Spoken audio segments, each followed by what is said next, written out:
ഈ Mariyam Alexander baby എന്ന ഗംഭീരമായ പേര്, അത് ചുരുങ്ങി MA ബേബി ആയത് ഏത് കാലഘട്ടത്തിലാണ്? എന്നെ സ്കൂളിൽ കൊണ്ടുപോയി ചേർത്തത് എൻ്റെ ഒരു ചേട്ടൻ ബാബു എന്ന പേരുള്ള ആളാണ്. അപ്പം ചേട്ടൻ്റെ പേര് ബാബു എന്നായപ്പം എൻ്റെ വീട്ടിലെ വിളിപ്പേരായിട്ടുള്ള ബേബി ആയിക്കോട്ടെ എൻ്റെ പേരെന്ന് തീരുമാനിച്ചു. അതെനിക്ക് വലിയൊരു ഭാഗ്യമായിരിക്കുകയാണ്. കാരണം സങ്കല്പിക്കാൻ കഴിയാത്ത പിന്തുണയാണ് എനിക്ക് കിട്ടുന്നത്. കാരണം സ്ത്രീകൾ, ഞാൻ SFIയുടെ സംസ്ഥാന പ്രസിഡൻ്റായിട്ട് തിരഞ്ഞെടുക്കപ്പെട്ടപ്പോൾ SFIക്കാരായിട്ടുള്ള വിദ്യാർത്ഥിനികൾ വിമൻസ് കോളേജിൽ പ്രകടനം നടത്തി.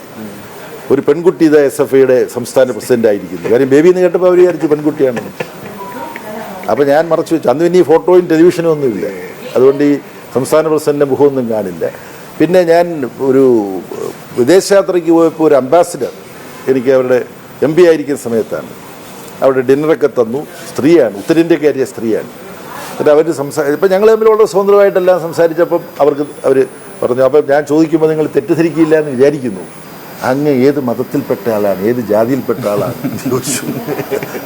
നമ്മുടെ രാജ്യത്തിൻ്റെ ഒരു അംബാസഡർ IFS എടുത്ത് ഒരു മഹതി ചോദിക്കുകയാണ്. അവർക്ക് ജിജ്ഞാസ, ജാതിയും മതവും അറിയാം.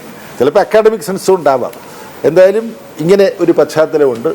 അതുകൊണ്ട് M-ലും A-ലും മതം തിരിച്ചറിയാനുള്ള സാധ്യതകൾ ഒളിഞ്ഞിരിക്കുകയാണ്.